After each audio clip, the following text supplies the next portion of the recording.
उत्तराखंड के वन्य क्षेत्रों में आगजनी की घटनाओं का दायरा दिनों दिन बढ़ता जा रहा है। हालांकि आगजनी की घटनाओं को नियंत्रित करने के लिए विभाग स्तर पर हर संभव प्रयास किए जा रहे। वनाग्नि मंत्री सुबोध उनियाल और मुख्यमंत्री पुष्कर सिंह धामी लगातार न सिर्फ रिस्पांस टाइम कम करने पर फोकस कर रहे हैं, बल्कि बढ़ती आगजनी की घटनाओं की रोकथाम की मॉनिटरिंग भी कर रहे हैं। वन मंत्री सुबोध उनियाल ने अनादि टीवी से खास बातचीत में आगजनी की घटनाओं से जुड़े तमाम पहलुओं पर क्या कुछ कहा, आइए आपको सुनवाते हैं।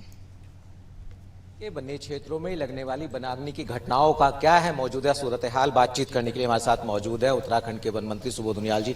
उनियाल जी, जो इस वक्त मौजूदा हाल है वो क्या है, किन किन क्षेत्रों से वनाग्नि की घटनाएं सामने आ रही हैं? देखिए, गर्मी का मौसम है और गर्मी में वनाग्नि अक्सर देखी जाती है और गर्म वनाग्नि के कारण भी दो तीन है।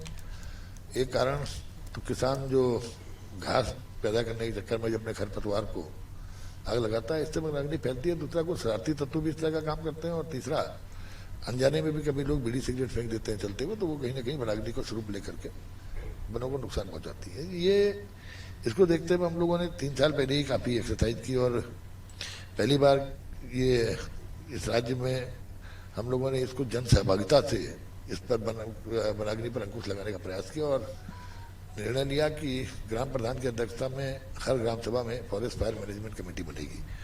और पहले फेज में उन 72 स्थानों को चिन्हित किया जिनमें ये फ्रीक्वेंसी ज़्यादा है वनाग्नि की, और उन 72 जगह प्रधान जी की अध्यक्षता में फॉरेस्ट फायर मैनेजमेंट कमेटी बनाई, जिसमें युवक मंगल दल के अध्यक्ष और महिला मंगल दल की अध्यक्ष के साथ साथ फॉरेस्ट और रेवेन्यू विभाग के कर्मचारियों को रखा गया। क्योंकि अब यह बहुत स्पष्ट मानना है, यानी प्रधानमंत्री भी कहते हैं कि कोई भी आपदा बिना जन सहभागिता के खत्म नहीं की जा सकती, उसमें जीता नहीं जा सकता।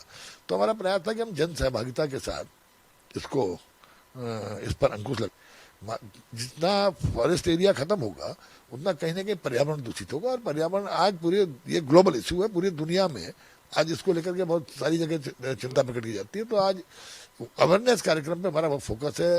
अखबारों के माध्यम से अपील हम लोग दे रहे हैं और डॉक्यूमेंट्रीज के माध्यम से भी हम लोग इसको लोगों को अवेयर करने का काम कर रहे हैं। और साथ साथ मैंने आपसे कहा कि विभाग की गाड़ियां लगातार अपनी अपनी डिवीजन से भ्रमण कर रही हैं और इसके साथ साथ जो शरारती तत्व वनों में आग लगाने का काम करते हैं उनके खिलाफ कार्रवाई करने के लिए और इसको पनिशेबल जेल जाने तक का इस पर प्राविधान किया है, ताकि ऐसे शरारती तत्व आग लगाने से बचने का काम करें। ये अपने आप में एक अहम पहलू है जिसका आप जिक्र कर रहे हैं। हम सबसे पहले ये जानना चाहेंगे कि जो अभी तक की वनाग्नि की घटनाएं सामने आई तकरीबन कितनी है, अगर हम इस फॉरेस्ट सीजन और फॉरेस्ट फायर सीजन की अगर हम बात करें? देखिए, अगर आप देखेंगे तो मैं समझता हूँ अभी 500 हेक्टेयर से ज़्यादा वन अभी तक इसमें वनाग्नि की भेंट चढ़ा है। लेकिन पूरा, क्योंकि डीएफओ को रिस्पॉन्सिबल ठहरा दिया गया, हमारे डीएफओ लगातार इस समय डीएफओ और पूरे फॉरेस्ट कर्मचारी इसके लिए इस समय फील्ड में भ्रमण कर रहे हैं और ताकि कहीं पर इस तरह की घटना की सूचना मिली, क्योंकि हमारे पास टेक्नोलॉजी ऐसी है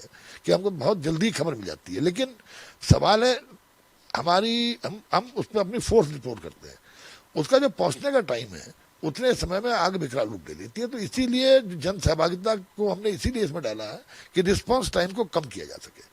ये बहुत बहुत शुक्रिया हमसे बातचीत करने के लिए। तो आपने सुना उत्तराखंड के वन मंत्री सुबोध उनियाल जी को, जिन्होंने बताया कि किस तरह से वनाग्नि की घटनाओं पर विराम लगाने के लिए हर संभव प्रयास किए जा रहे हैं। अब उम्मीद की जानी चाहिए कि वन मंत्री की पूरी टीम के प्रयास निश्चित तौर पर सफल साबित होंगे। अपने सहयोगी राहुल के साथ सोनू सिंह, अनादि टीवी, देहरादून।